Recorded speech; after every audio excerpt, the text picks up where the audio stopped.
ආයිබෝවන් යාළුවනේ අද අපි කතා කරන්න යන්නේ ලෝකයේ බලවත්ම රට වෙන ඇමරිකාව ළඟ තියෙන මුළු ලෝකයම බය කරන්න පුළුවන් භයානකම යුද ආයුධ පහ ගැනයි. මේවා නිකම් ආයුධ නෙවෙයි. අති නවීන තාක්ෂණයෙන් අනුන එක තප්පරයකින් මුළු නගරයක්ම විනාශ කරන්න පුළුවන් දේවල්. වීඩියෝ එක ඉවර වෙනකල් බලන්න. මොකද මේ ආයුධ පහ ගැන ඇහුවාම නම් ඔයා අනිවාර්යයෙන්ම පුදුම වෙනවා.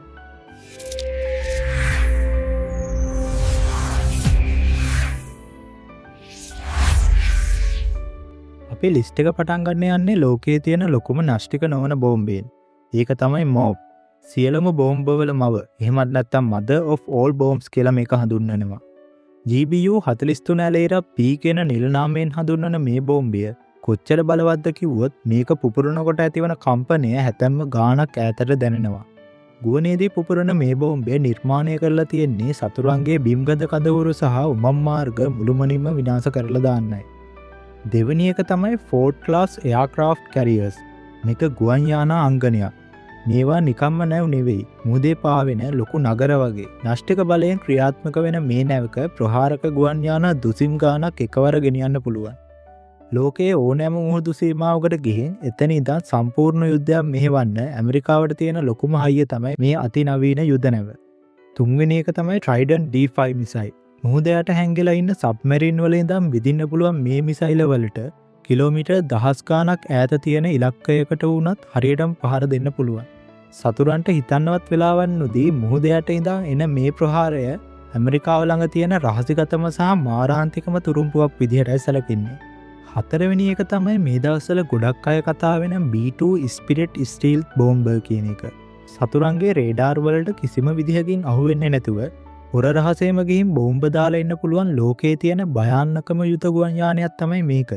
මේකේ 아무තු හැඩය වගේම මේකට පාවිච්චි කරලා තියෙන ස්ටීල් තාක්ෂණය නිසා මේක අහසේ යන අවතාරයක් වගේ කියලයි යුද්ධ විශේෂඥයෝ කියන්නේ. පස්වෙනි එක තමයි මිනිට්මෑන් 3 කියන්නේ.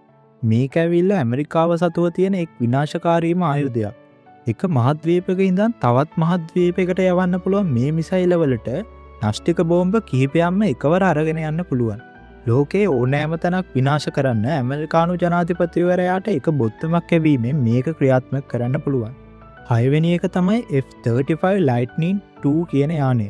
මේක තමයි ලෝකයේ තියෙන දියුණුම සහ භයානකම ප්‍රහාරක ගුවන් යානය. රේඩාර් වලට හවු නොවී යන්න පුළුවන් ස්ටීල් තාක්ෂණය තියෙන මේ යානය හරියටම අහසේ පියාසර කරන සුපිරි පරිගණකයක් වගේ. සතුරාගේ රේඩාර් සහ සංනිවේදන පද්ධති ජෑම් කරන්නත් කිලෝමීටර් ගාණක් ඈත ඉඳන් හරියටම ඉලක්කයට මිසයිල ගහන්නත් මේකට පුළුවන්. මේ අති නවීන යානය ඇමරිකානු ගුවන් හමුදාවේ ලොකුම අභිමානයක් විදිහටයි සැලකන්නේ. අවසාන එක තමයි MQ-9 Reaper drone එක. මේක නිකම්ම ඩ්‍රෝන් එකක් නෙවෙයි. අහසින් ඇවිත් සද්ද නැතුවම ඉලක්කය විනාශ කරන නිහඬ ඝාතකයෙක්. ඇමරිකාවේ කාමරයක ඉඳන් කන්ට්‍රෝල් කරලා ලෝකයේ අනික් කෙරවලේ ඉන්න සතුරන්ට Hellfire මිසයිල ප්‍රහාර එල්ල කරන්න මේකට පුළුවන්. පැය ගානක් එක දිගට අහසේ රැඳී ඉඳලා ලෝකයේ ප්‍රධාන පෙළේ සතුරු නායකයින්ව සහ ඉලක්ක සොයාගෙන ගිහින් විනාශ කරන්න ඇමරිකාව වැඩියෙන්ම පාවිච්චි කරන්නේ මේ භයානක ඩ්‍රෝන් යානයයි. ඉතින් යාළුවනේ ඔයාලා හිතන්නේ මේ ආයුධ නිසා අනාගතයේදී ලෝකයට මොන වගේ බලපෑමක් වෙයිද? ඔයාගේ අදහස පල්ලෙහාන් කමෙන්ට් කරන්න. මේ වගේ තවත් සුපිරි වීඩියෝ බලන්න අපේ channel එක subscribe කරන්න අමතක කරන්න එපා. ගිහින් එන්නම් ජය වේවා.